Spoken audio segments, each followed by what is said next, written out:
Hello, good evening and welcome to my humble model railway, Bedstead Junction. Tonight we'll be looking at 4 locomotives. Now, one thing that you will notice, viewers of my channel, is that there's a slight difference in colour of the baseboard. That's because I painted it. I've given it all its basically its first coat. I think it's going to need another coat just to cover up some of the oil stains I had to hide underneath. Well, I'm quite pleased with the initial results. Now, I'm just drinking a coffee at the moment before we get underway. A bit naughty, really. But I don't know if you've actually seen this before. My mug. There we go. Mr. Train Buff. There we go. #1 train spotter. Okay, that's the mug I'm drinking from tonight. Okay, so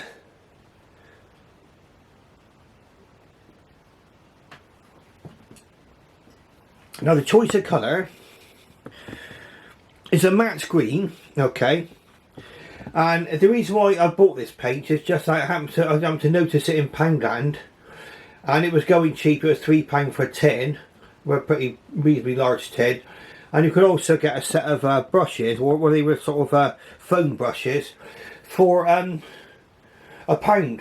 So basically I had all the materials I needed to build this, to paint this layout for £4. So I've got loads of paint left over, and if you're interested in this colour, this particular colour, it's called Forest Green. It's matte and it's called Forest Green, and I think it's given the layout more of a uniform look.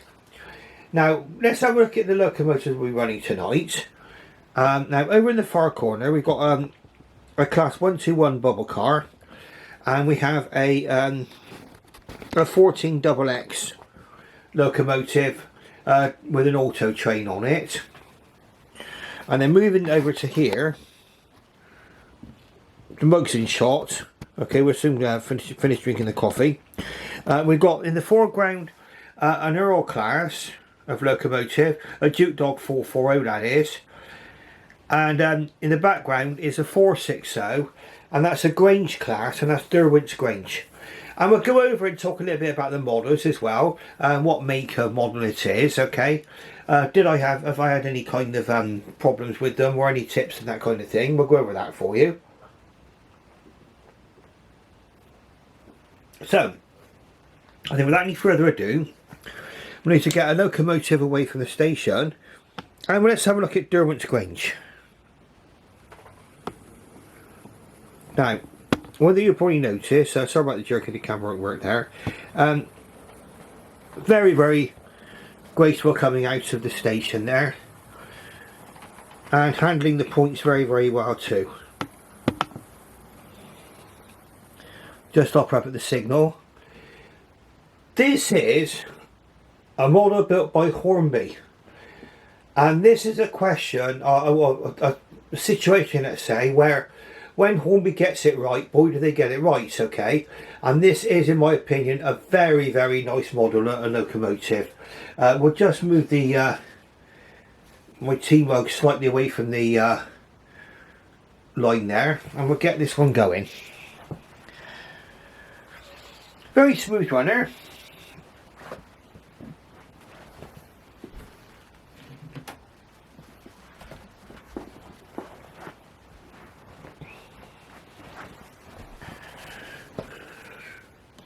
So away we go. If I get the direction correct.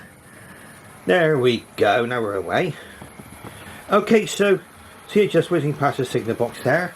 A 460 Grange class.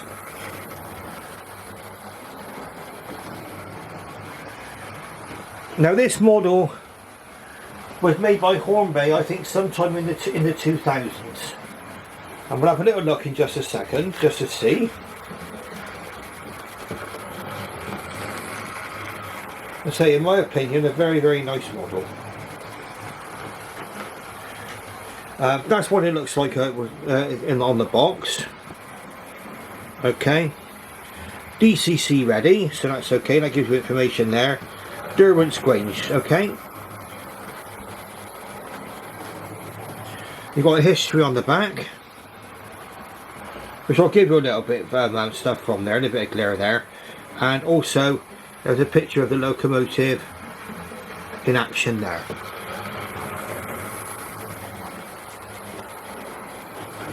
Now we'll just watch her go around the track just for a little while. Watch her fly past my signal box there.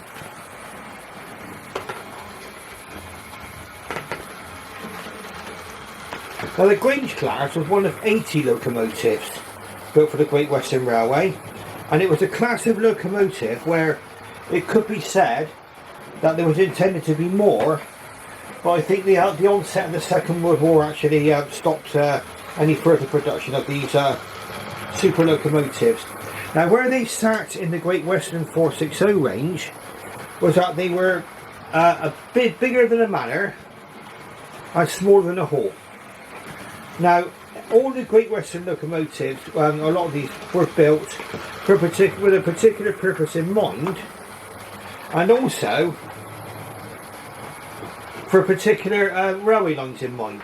Now over the Great Western Railway there was a number of weight restrictions, and that actually would have a great influence on the size of the locomotive being built, the size and the axle weights and everything else.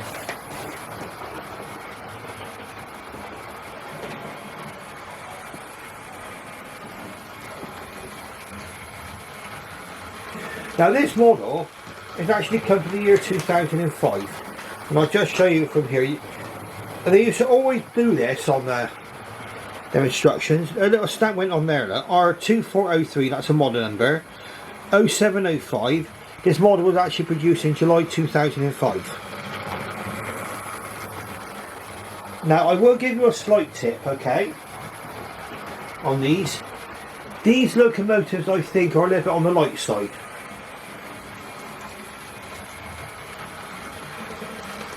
Plenty of power, but if you don't keep the wheels absolutely clean, I think the wheels can slip ever so slightly.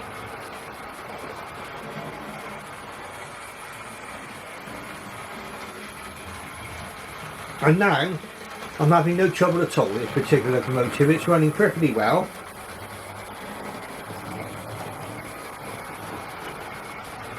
And 2005, well, that makes it just over 17 years old, okay? And it's running perfectly well around my track now, perfectly smooth. Let's watch her go around the country station here.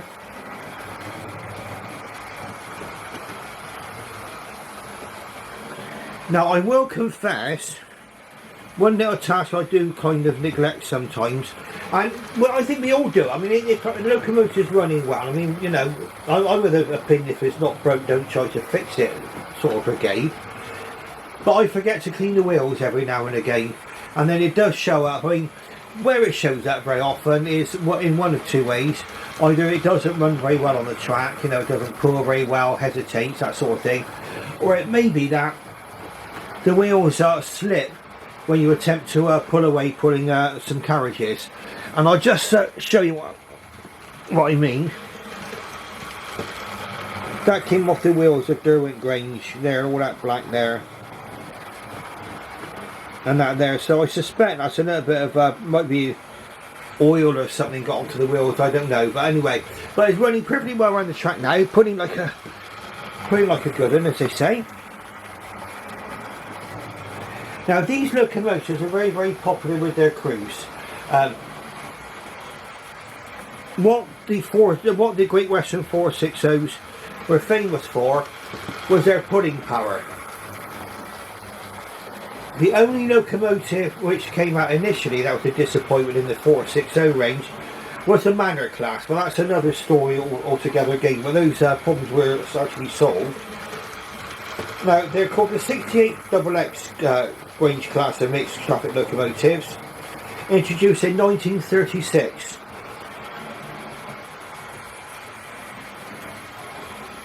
And they were just basically a smaller work version of the Hall class, and they were intended to replace the 300 strong 43XX 260 moguls. Now a lot of the 260 moguls were actually withdrawn, and parts were used to build this class of locomotive and the Manors.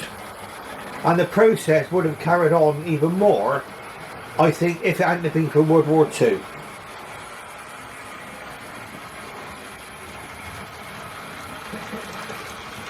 I mean, in effect, these were a lengthened 43 double X with a bigger boiler.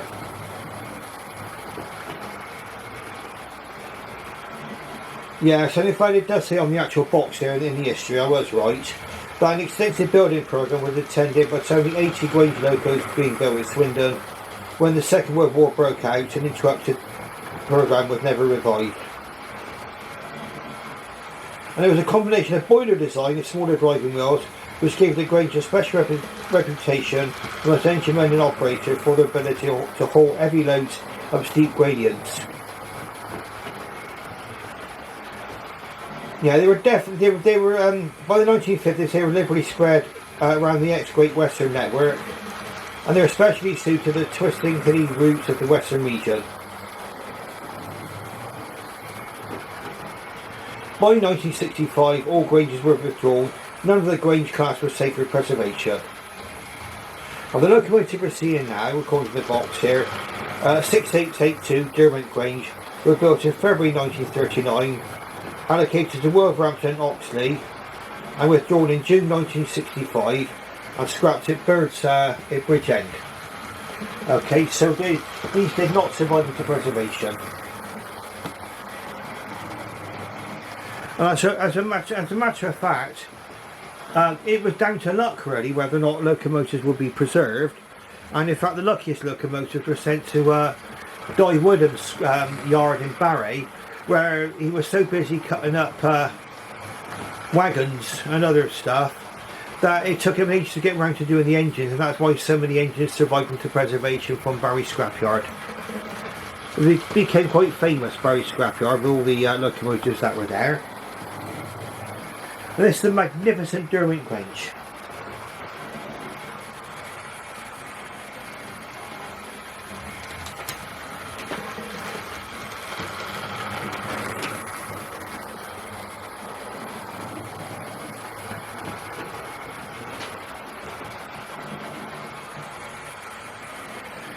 So all the instructions about this is fitted with a sealed long life 5-ball motor. Okay, that's fine, that sounds good. Okay, and it's not a serviceable motor, it's one of those which is actually hardwired in and you need to replace it should it ever go wrong.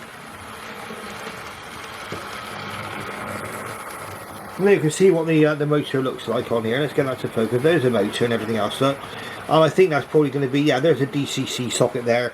That was one of the things that they tended to put the DCC sockets in the locomotive, and of course Dapol are doing that with great effect at the moment, fitting them in behind the smoke box. Another story for another day. Have I had any trouble with this particular model? No, none whatsoever. When I bought this second-hand motor from eBay, and it ran straight out of the box, no trouble at all.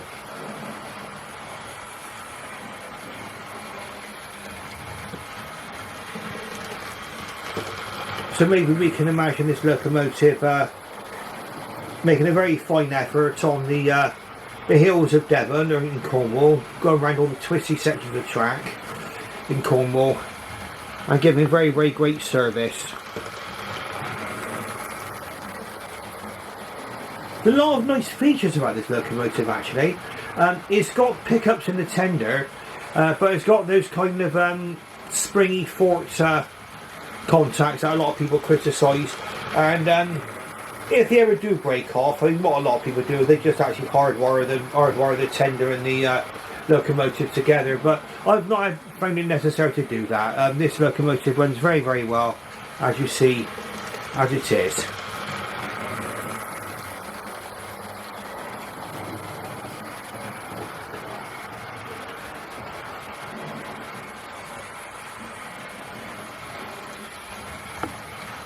Now we'll try and bring her down nice and close, and we'll have a quick look at her.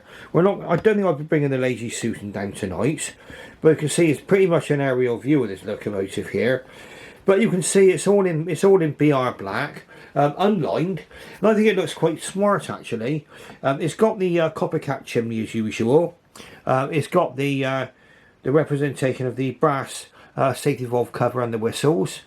Cab number, the route level is, I think it's a D if I can read it on there. It's a red route anyway. I think it's probably D. It's got the Derwent Grange name over the central splasher there. Lots of rivet detail.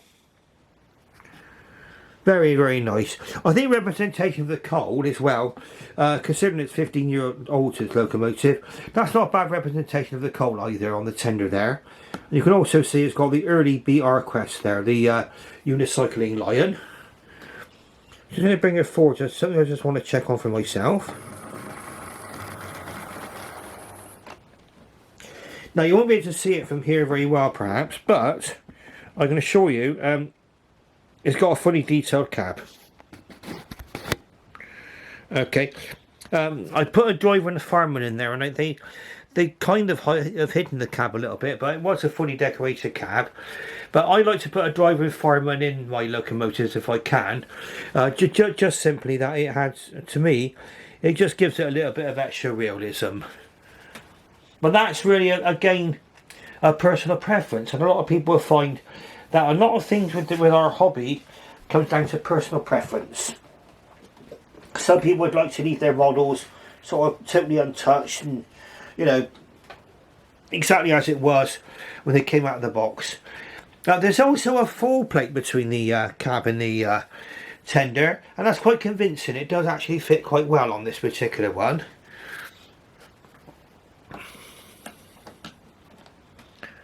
And as you see, very, very controllable. I mean, really, really nice controllability. You might be able to see my hand in the way, I don't know, we'll see.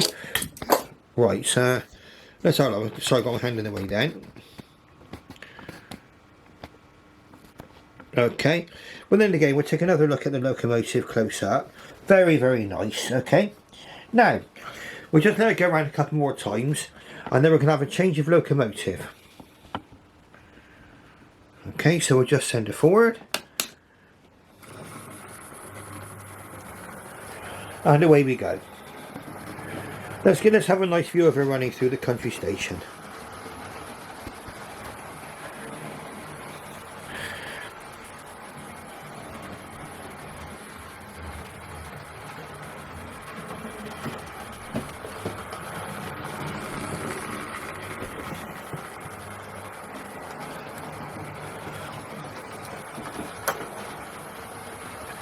Right, so now we're going to bring her up now.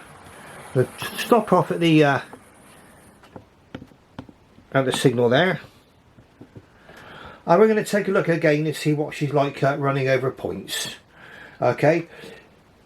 Probably for me, one of the most important features of a locomotive is how it goes over points. Because obviously you have to have that feature there if you want to have any form of enjoyable operation like shunting, but any kind of manoeuvre on the railway. So let's have a look and see how this one does.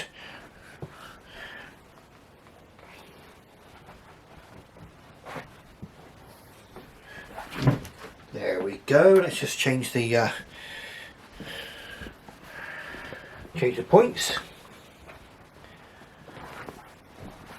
and let's just watch her come into the station. Now what I would always say is that for me as well, controllability is very important too. Now this is going over here without me having to touch the controller. I'm going to get ready to switch the controller off when it reaches the station properly. But that is real controllability. That is really nice. And for me, of course, as I've often said, if I got poor controllability, there's a chance that with this layout that I've got here, that my locomotive would go off the edge of the layout. Okay, so it's important I got that controllability there. The reason why I've designed this layout the way I have is because I've got everything fitting onto a 6 by 4 foot space. And I think I've more or less, I mean, if I can add a few short sidings on additionally to what I've got here, possibly. And maybe if I added some third radius track, but then that would reduce the sidings here. You know, really, to be honest with you, I think I've done as much as I can with the space that I've got available here. So I'm quite pleased with what I've got now. Now what I'm going to do is we're going to have a look at the next locomotive. Now the next locomotive is called a Dukedog. I'll explain to you what they are, why they're called Dukedogs at the moment. And you'll be quite surprised. You'll be very, very, very surprised about when this locomotive class was actually produced for the Great Western Railway.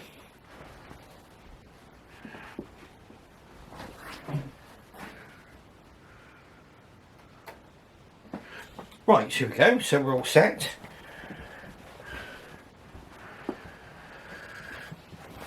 Now this model is by Bachmann. Okay, so we've got really, I suppose, in many ways, I mean for many years, in my opinion, the two arch rivals together here. You've got Hornby and Bachmann. Okay, they go sort of back a long way. I mean, they really do, both brands. Probably Bachmann goes back to replica railways and back all the way back to main line, so you know, right back to the 70s and 80s. Whereas Hornby had been with us really since the dawn of time, hasn't it? So they're probably the you know, two of the really kind of long established modern railway manufacturers. I'll just put this to one side here. I'm just manoeuvring all my boxes and bits and pieces everywhere. So I'd like to show you what you get. I think it's just as important as anything else. Okay, so the Earl Class. Let's just put the control into reverse. And again,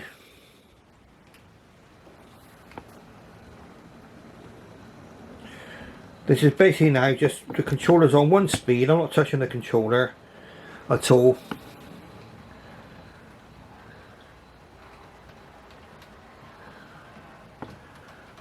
So now the graceful Earl Class, I negotiated those points really well, really perfectly well. Now we'll just set the controller and we'll get away. Please excuse my phone, it's going to be putting notifications through every now and again. You can hear it bleeping in the background. Okay, so we'll just set it for the main line. Now, whereas the Grange class was a 460, this is a 440.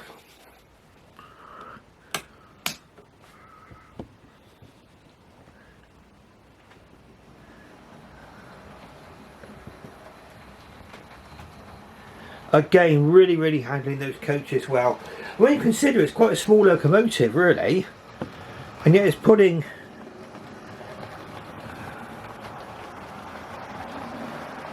the train very well there.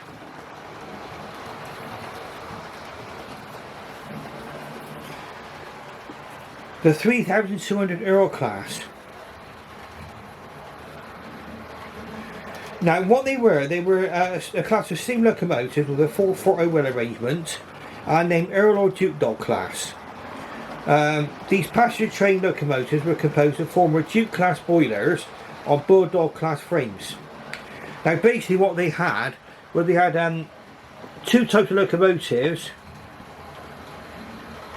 the Dukes and the Bulldogs, and one had good frames and the other one had good boilers. So what they did is that they just combined the two to make the best of both locomotives. And it was done for a reason.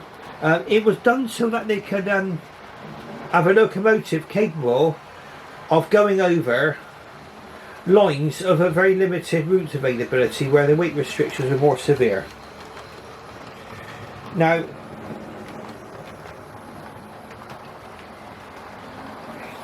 they were produced in the 1930s, believe it or not, whereas they look as if they come from kind of the Victorian or the Edwardian age. In fact, they were produced in the 1930s.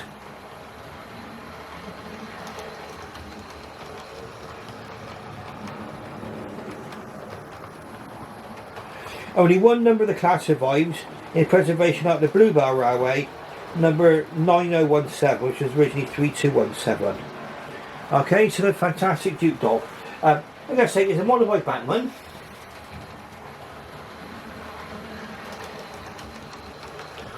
and it's pulling 3 Hornby coaches tonight.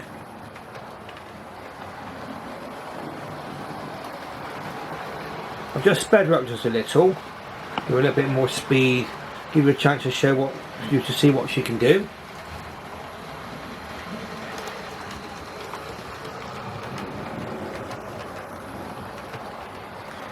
And you can imagine these kind of on their duties in places like North Wales. Now the reason why there's weight restrictions on railways is because of the way maybe a lot of the railways were actually built originally.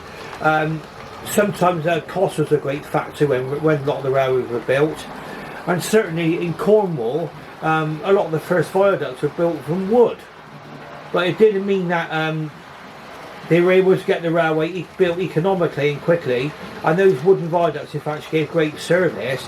I think some of the last surviving wooden viaducts were in Wales, and it was in Wales actually where there was a need for locomotives like these, where they were relatively lightweight and giving low axle loadings and having a good route availability. This is a yellow route availability as far as I'm aware. And this would be as the locomotive would have appeared between 1948 and 1956. Then that's when the new liveries came out and the new crest. And it's really a pure accident that all 3 locomotives, which we're going to be seeing on the layout tonight, are all in the black livery.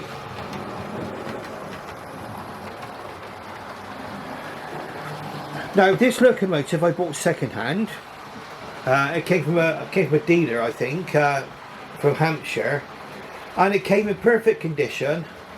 I did have a bit of an adventure getting the body off, so I'd like to check the motor. Just put a tiny drop of oil on the motor, it's not a lot, and it just guarantees that you've got, you know, really good service, because we don't know how long these models have been staying out of use.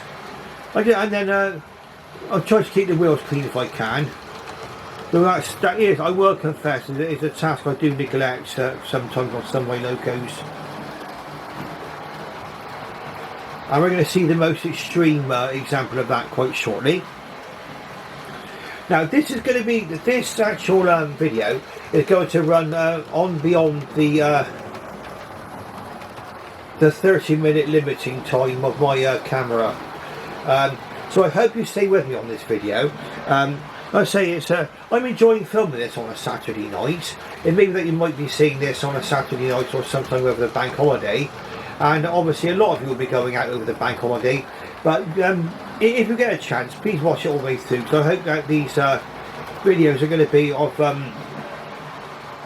good use for you, and sort of entertaining and interesting and informative, and also gives you a chance to see what these locomotives were actually like. Now, if you ask me how much trouble have I had with these models, I would say none.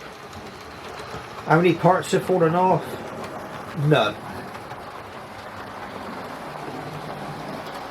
Certainly, with all these locomotives, they've all more or less stayed together intact, and they're all good, well-built, quality locomotives.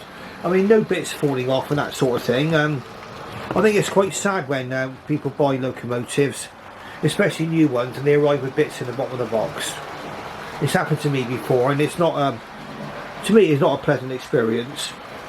It's okay to just, I mean, I don't like sending locomotives back, to be honest with you, and I will fix them if I can, if they come in the form of a kit. But these have been fine. I think it's all I did, and it wasn't the model's fault.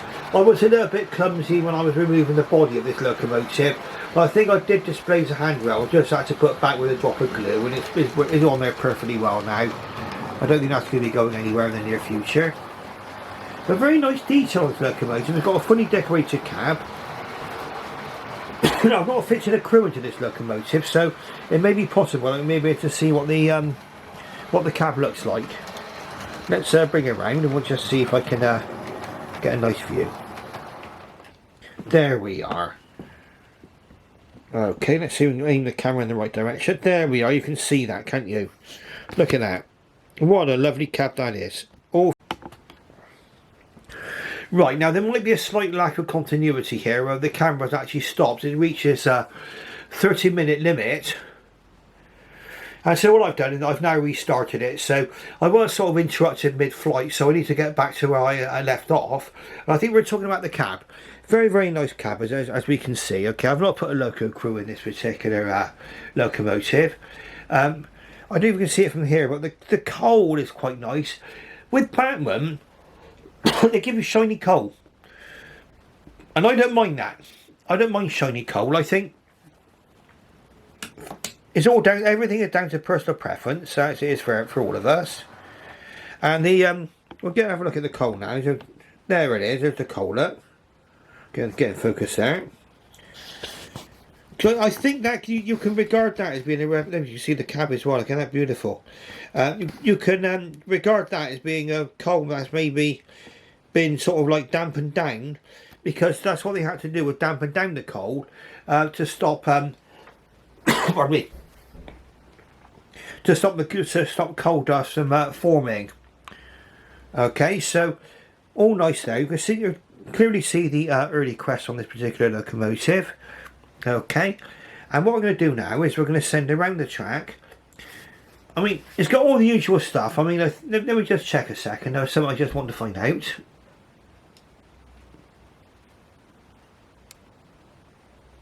Right, yeah, it's interesting actually. The 2005 Derwent Grange by Hornby had got sprung buffers, but this locomotive does not have sprung buffers as far as I can tell. They appear to be rock solid. Pardon me doing the giant hand here. No, they're rock solid. We don't have sprung buffers on this model.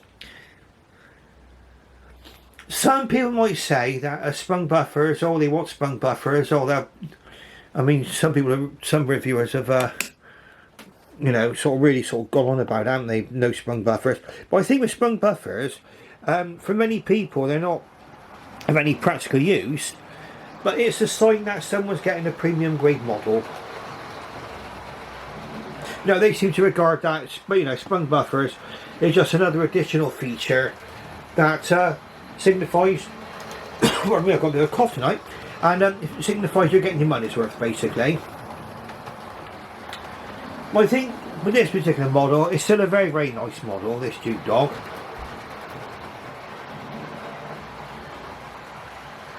And we're going to bring her into the station in just a second. I'll be having a more in-depth view of these locomotives, I think. I'll do them all singly. But tonight we're going to do this as a kind of running session, just to give you some idea what the layout looks like with the new paint. Well, I know some of you might disagree with the colour, but it's always difficult. I mean, when you buy a tin of paint, you very rarely visualise what it'll look like in reality. And I mean, I don't think it looks too bad. It's certainly smartened their layout up a great deal. I mean, I do see blobs of oil everywhere now. There are the odd shadowy area where,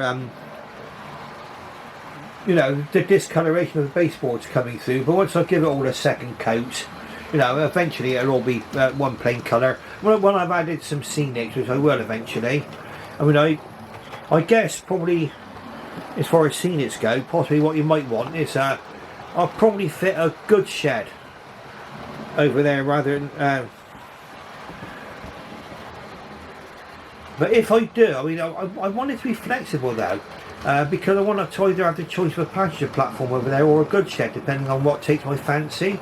So I've got to try and work that one out. But there will be kind of a road leading into that area up there, just to give it some idea of realism. But it's going to be difficult. I mean, I'm going to have to kind of squash perspective down a great deal on this particular layout. And I can't go any bigger, not in this room. I mean, if I did, I'd be sitting in the next room. So, and I can't do that. There's a wall in the way. Okay, so what we're going to do is we're going to bring this one round. And we're going to run her into the station. In fact, we'll do it now. And then we're moving on to our next locomotive. Now, we've got 4 manufacturers on show tonight. Okay. 3 of which are still with us. and one which has ceased producing models as a separate entity, but it still exists under the umbrella of another manufacturer. We'll go into that in just a moment as well. Okay, so here we go. So we're going to set the points, and then we'll watch this one come into the station. There then.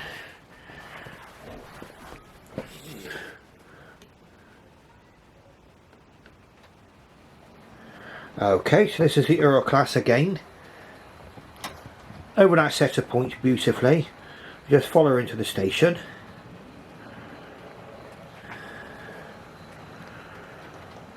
Slow it down a little bit. Very controllable, look at that. Lovely. Okie doke, so that's our two locomotives together. So just to recap what we were looking at there, a bit of a jolt on the tripod. So that's an Earl Class 440 locomotive, which is otherwise a Dukedog. And in the background, the Grange class locomotive. So that's a 440, and then one at the back is a 460.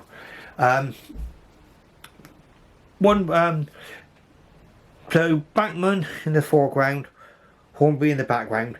Very, very, very nice models. Both really, really nice models. Yeah, that's Route B, a yellow route on the Dukedog, and it's a Route D, red route on the Grange class.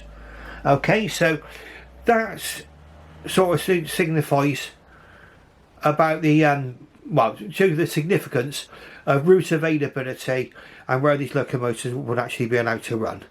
Now we're going to move on to our next locomotive, which is over in the far station over there. It's over in the branch line station.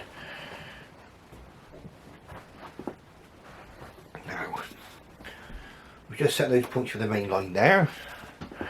We don't want any great railway disasters.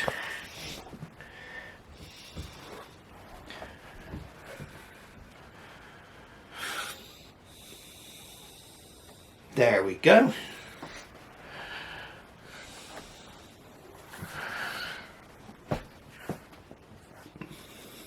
Now we're going to move the attention over to the far station over there, the branch line station, and hopefully we'll see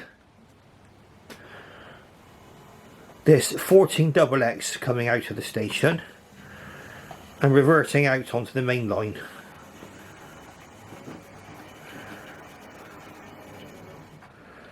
Okay, so we'll just set the main line up.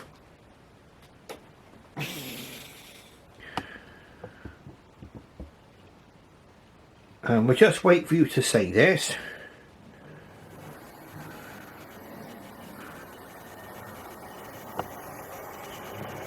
Okay, why is it running backwards, you might ask.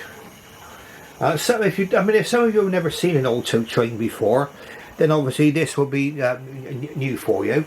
And also, this gives a modeler a great deal of operational possibilities.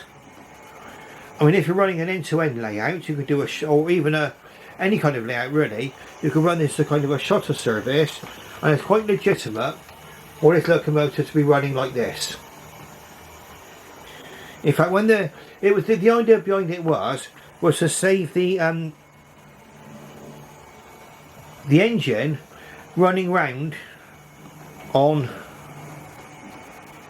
in terminal stations, or where the train will actually have to change direction.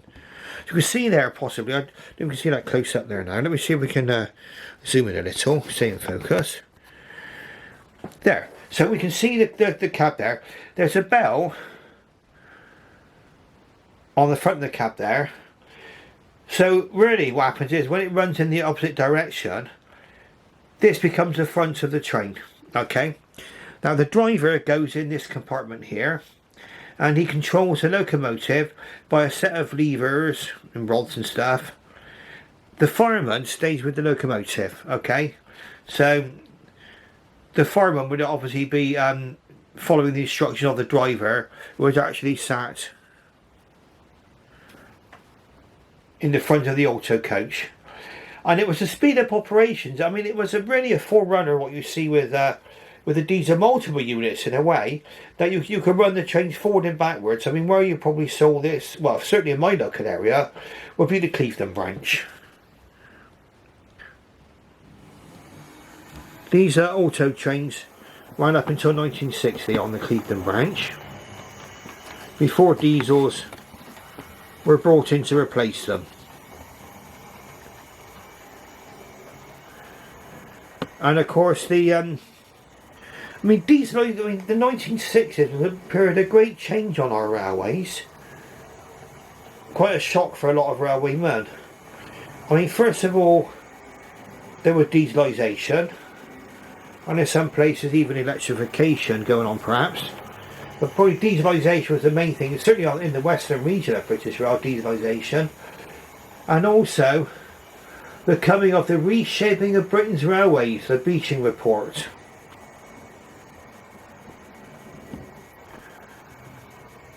And that's where a lot of the branch lines where these locomotives were intended to run would actually be closed. And of course there's a lot of these branch lines have been reopened now as preserved railways. And certainly local to me, there's a great clamour for the Portishead branch to be opened. I've heard rumours that there might be an attempt to bring up the Clevedon branch. But if that's the case, I think there's a small housing estate building built on the route of the railway. So, but in today's day and age, where I think Junction 20 has become the branch, the actual junction now for of the M5 become the junction for Clevedon. Perhaps bringing back the change between Clevedon and Yatton might be quite nice. And certainly the thing that's closest to fruition is the revival of the Portishead branch. Now this one is by Dapol, this particular one here.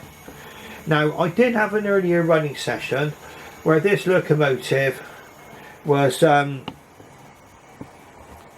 very, very erratically. It wouldn't run at all at one point. Then it started to run, then it stopped running. It was running very, very erratically, and the cause had become immediately apparent. As a matter of fact, the cause of any misrunning becomes apparent sometimes when you do this. And it's much to my shame. That was what was on the wheels. I don't know if you can see that clearly there. I don't know if it comes out well. There you look at that. Horrible. Look. Okay. Both ends of the cotton buds there. I had to do 2 cotton buds to get this clean. All that came off the wheels of that little 042 locomotive that you see going around now, and that is running perfectly well. Well, I think wheel cleaning is something which I forget quite a lot. I don't know if other people do. I mean, please maybe mention something in the comments. That really, you know, if we see our locomotives going around the track without any problems, you know, I mean, I tend to be of the opinion if it ain't broke, don't try to fix it. But this one was definitely, if it wasn't broke, it was certainly in need of some maintenance, and it certainly needed fixing or cleaning. But they're really good. I mean, I bought this in the mid-1990s, this locomotive here. It withstood at least 10 years in the attic, because I had an interruption in my railway modelling. So, really lack of space and circumstances got in the way as well a little bit. But I'm back under the fold now. And you can see my lovely auto coach going right. The auto coach here, I'll explain to you a little bit about the rolling stock here as well, briefly. What we've got in the station there, because very often we miss out the rolling stock, don't we? In the front here, you've got Collett's Great Western coaches behind the Dukedog, which is perfectly correct. I'm pushing the boundaries of a little bit, but I like these coaches a great deal. In the back there is the Clarressery coaches on the back of Derwent Grange. Okay, and the coaches are all by Hornby. Now the engine you see going around there is by Dapol, and some people have said that these are the best incarnation of the 14XX. I will be honest with you, I've got two of these, I've never had any trouble with either one. Probably I had to adjust the contacts on one of them. I think it was on this one. One of the contacts of the back wheel was bent slightly away from the wheel, and I adjusted the contacts on there on the back wheels, and now it's running perfectly well. And bear in mind, these locomotives have traction tyres. Okay, so we'll just slow her right down, because I just want to prove a point.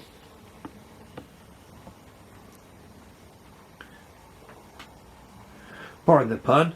That just ran perfectly well over a set of points there with no hesitation, and yet this locomotive has got traction tyres. Okay, so I personally don't have any trouble with problem with traction tyres. I found that if they're on a model locomotive, they've been put there for a reason. And usually, I mean, when traction, I mean the clue to the name, isn't it? Traction. I mean, without them, the wheels would spin wildly round, and probably the locomotive wouldn't be going very far. Certainly with any kind of load on it. Some people don't like traction tyres. And again, it's personal preference, okay? We're all entitled to our own views and our own opinions. And I'm not going to shoot anybody down who says they prefer not to have traction tyres. Just that I find that you get a lot better grip on the rails, and you can pull a lot more coaches and better loads with it, with the traction tyres. Okay, so very, very reliable little engines these, you can get them. I mean, people talk about the price of locomotives, okay, and they see how expensive they are today. Now I paid £47 I think for this in the middle of the 1990s. Okay, so you can imagine how much inflation has got, prices have gone up since then. So I would say that a lot of locomotives out there, I mean, even though people say the prices are outrageous, I mean, I think probably some locomotives, the prices are quite reasonable. And again, we're all entitled to our own personal views. Now, this one is all in black again. I think it does say it with a pure action line. These are the ones I just happened to pick up the boxes of. Okay.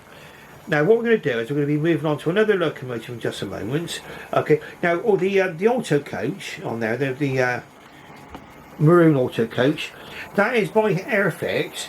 But you might find them under the Dapol make as well. I did find the Dapol auto coach, and well, effectively they're identical. Well, certainly the ones that were manufactured in this particular period are identical. Now what we're going to do is we're going to bring this one into the station,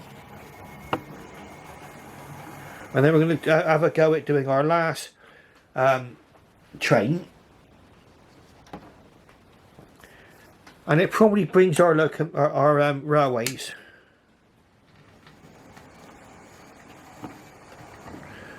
into the diesel age. Now you watch that there. That's with traction tyres, okay? The middle wheel's got traction tyres. Straight over those points there, no problem at all.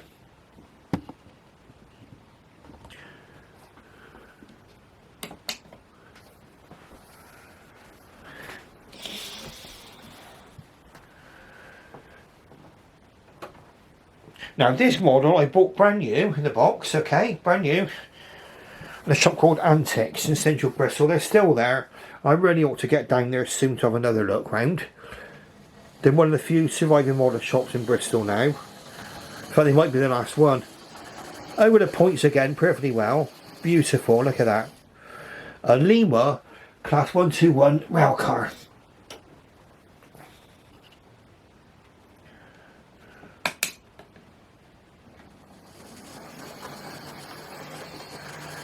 Really designed to replace the steam locomotives on branch lines.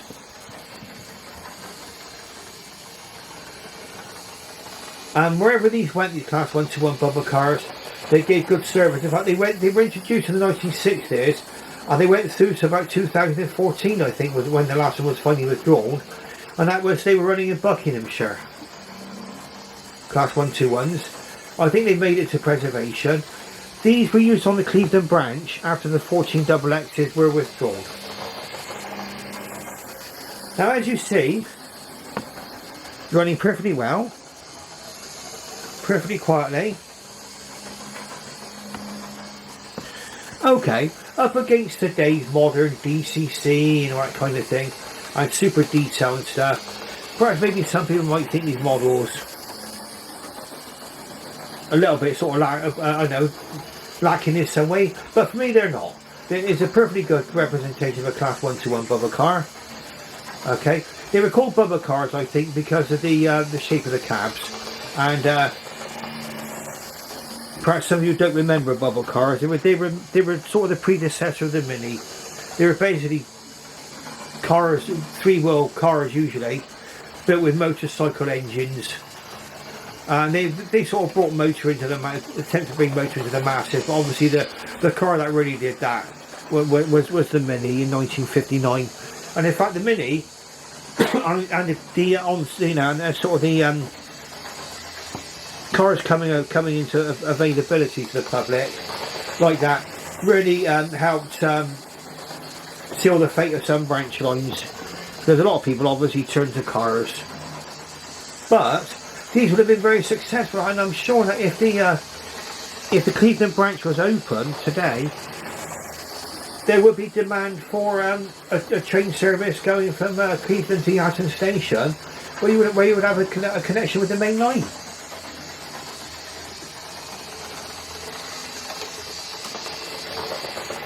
Now, it's got a kind of a ring-foot style motor in one end, okay, and that actually takes up a lot of the space inside the locomotive. And in fact, in one end you can actually see the bottom out onto the track. So a lot of people might criticise the cab detail here, and of course with motors have got smaller today. You've got the 5-pole motors. Technology has changed, but for its time, I think it's a very, very nice model, and I still have great pleasure in running it around my railway. I think I bought this in the early 2000s. Lima stopped manufacturing in 2004.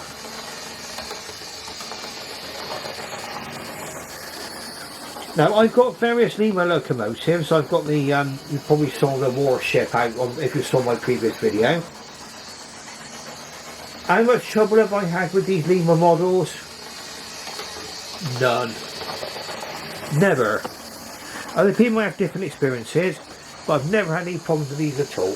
This, sat up in the attic for years and years and years, and then when the pandemic happened, with the COVID and everything else, the lockdown, I got my model railway back down again, and got everything out, and most of my locomotives that I bought all those years ago ran perfectly well. Now I think we're going to leave it now, okay, because I think we've gone on now probably 30. We're getting on for an hour now on this video. I've had a really nice running session here tonight, okay, and again, just to recap, I pay this. I mean, I don't know what you think about this particular shade of green, but you can never be sure about the shade, the shade when you actually buy it, unless you see what someone else has done. And I think it's alright. I mean, it's tied up the railway really good, and it's given me a good foundation now to add scenics and things and everything else. And once maybe grass and scouts has been added, it'll look a bit more realistic. Okay, and so for now, what we'll do, this is presently on sale. If anybody wants a tin, they're on sale in Poundland, £3 a tin. And they got sets of paintbrush. I don't work for Poundland. It's not me my job to advertise. The paintbrushes cost £1. I bought these foam brushes. You sort of dab the paint on with. Okay. Now, if you'd enjoyed watching this video, please press the like button and subscribe. Ring that bell. And for those of you who are stuck with me to the end, thank you very, very, very much for watching. And I should wish you farewell and good night.